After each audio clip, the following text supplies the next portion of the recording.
Hello, everyone. We're back again, Jenny and Laurie, to talk about transits. Before we get into this, which is our second or third about transits, we want to introduce ourselves. My name's Laurie. You can find me at astrolore.org. You can sign up there to get my weekly blog, where I talk about each day of the week. Also, please check out my Patreon page. That's where you can find everything that I do. And over to you, Jenny. Yeah, Laurie's Patreon page. It's a killer deal, so check it out. So I'm Jenny from hiddenpathastrology.com. If you want to sign up for my weekly moon phase blog, you can do that on my website. I also make meditations for every sun season, so check those out. They're free. They're about 10 minutes. So do that. Together, Laurie and I make Astropath. And that's what we're doing right now. Astropath presenting, I think this is video number 3 on transits. Yes. So, and yes. Before we dive in, also, please subscribe, make comments after you watch us, and share with your friends. All right, on to transits. Today's topic is the speed of the planets and why it matters. Perfect. Okay, so the planets, I mean, we're talking everything from the moon, which traverses the ecliptic. What's the ecliptic, Jenny? Oh, yeah, let's start at basics. Okay, first of all, we're on a little blue ball. We are going around the sun, right, on planet Earth.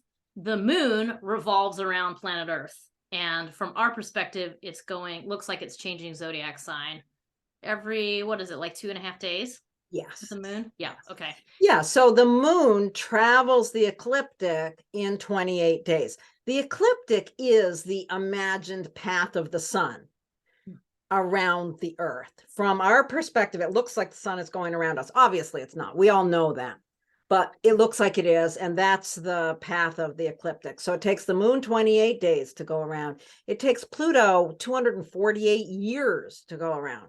So if your natal chart is being impacted by a planet, if it's the moon impacting your personal planet, it's just going to be for a minute. If it's Pluto, it's going to drag its heels. Anyway, let's open up the little chart and look at the speed of these planets. Yes. Okay. So Right. this is an approximation. Now, why is it an approximation? Jenny, you've got a good explanation here. Well, because there's 2 different viewpoints. If you were standing out in the middle of space and you were looking at our solar system, all of these planets would appear to be moving in a smooth, steady rhythm. You would never see them jumping around or moving somewhere else. They would always be going in the same direction, roughly the same speed. However, because we are also revolving around the sun and we're on planet Earth, and Earth is also, rotating on its axis, it changes the view. It makes it look like some planets speed up and slow down and go backwards and then do it again. And it really kind of changes the perspective. So essentially what you're seeing here is it's mostly a breakdown of how long it takes the planet to go around the sun.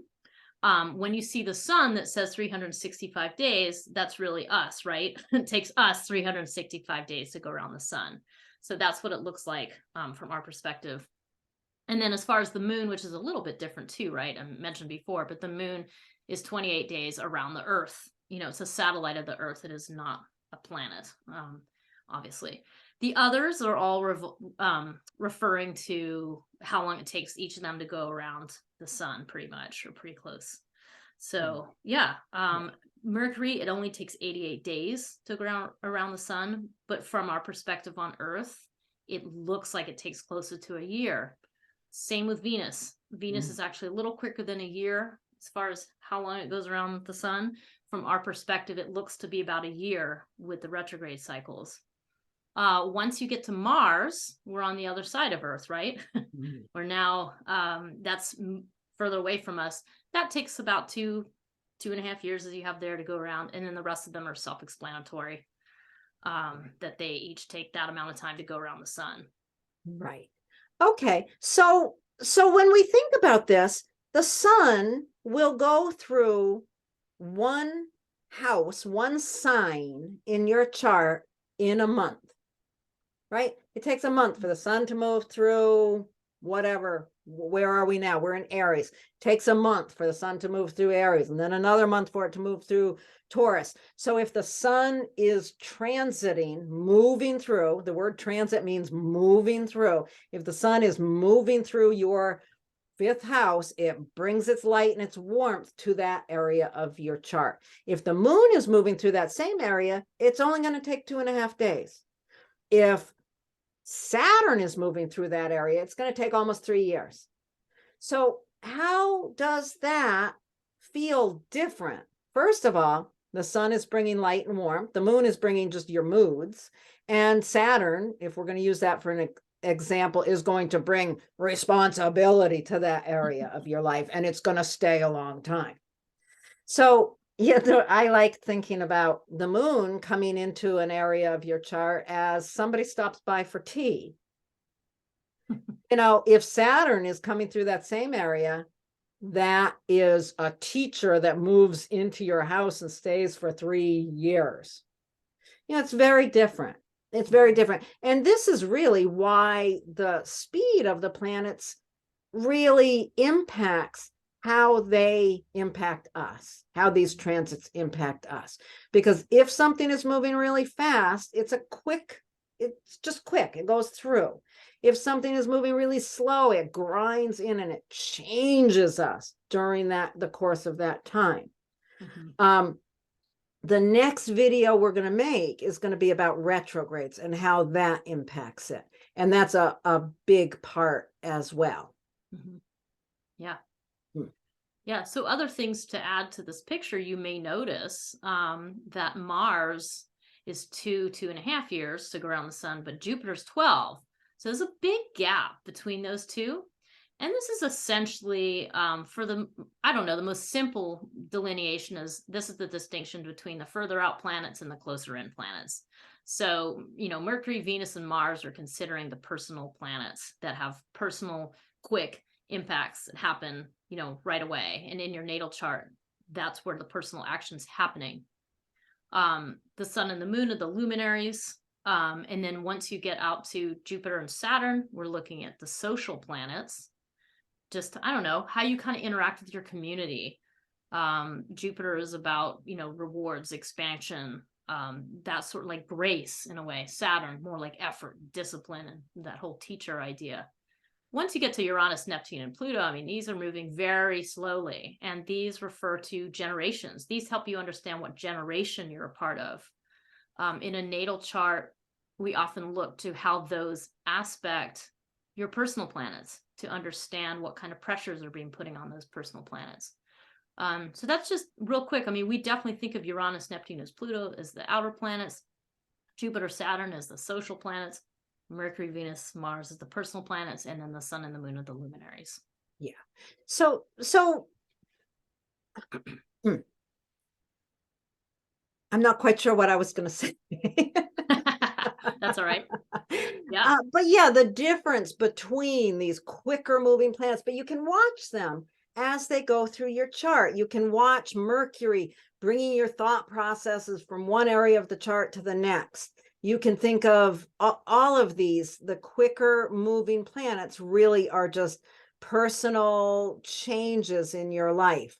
The Jupiter and Saturn really do bring in more social changes, and those outer planets, they change us on profound levels as they go through our chart and interact with our individual planets. So that's really, I think that pretty much covers the reason there's such a difference between slow moving planets and quick moving planets. Does it? Yeah. Oh, talk about the whole thing about the triggers. Yeah. So I was going to add that at the end here. So then the next kind of step too, once you understand, okay, these are slower moving, these are really slow, and then you have these other quicker things. The next level of thinking is like, well, how do they work together? And so sometimes what will happen is, let's say you have a Saturn transit where Saturn's going back and forth over your moon over the course of, let's say, about a year-ish.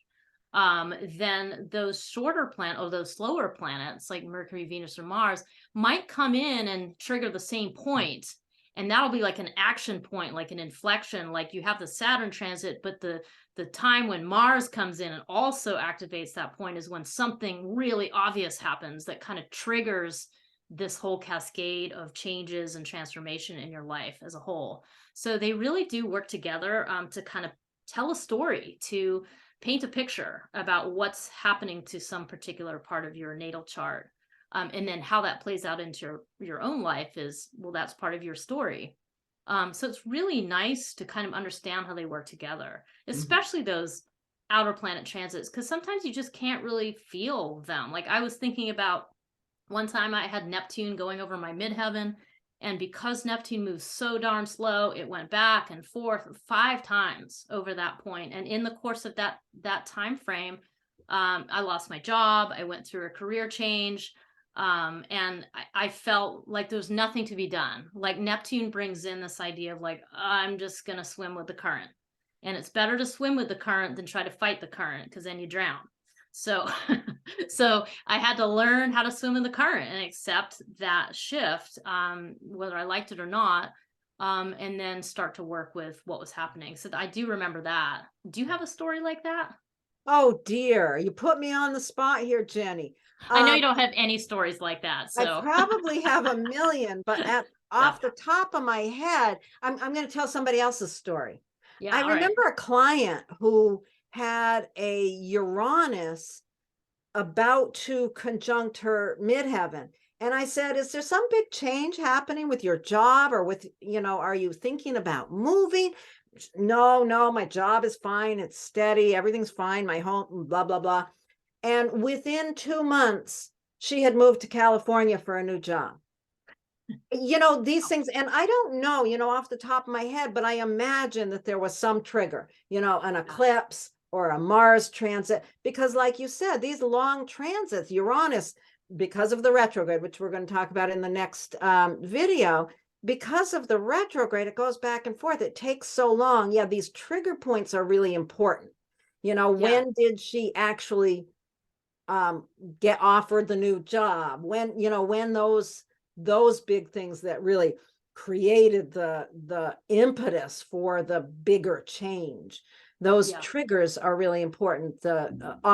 Oftentimes eclipses will be a big trigger, and Mars can be a really big trigger. Yeah, I was thinking in my example with the Neptune thing, I'm pretty sure it was an eclipse. That kind of, that was the day or the week that I actually did lose the job, and then the whole thing was a couple years of figuring things out. So it was really interesting to see how they work together. But it's really cool to see how they work together. It's really interesting. And this is not to make you worry, like, oh, what's going to happen when I get a transit? I mean, part of the idea here is to know that what transits are coming up, to look back and reflect on what once happened, and then knowing what ones are coming up, just it gives you just some, way of meeting the energy in your life, a way of walking through doorways that may be opening or closing. So absolutely. Well, I think that covers the speed of the planets. So let's just wrap this up and say that, the next video we're making is going to be about retrogrades. Yep, that sounds great. All right. Thank you, Jenny. Thank you, Laurie. Thanks, everybody.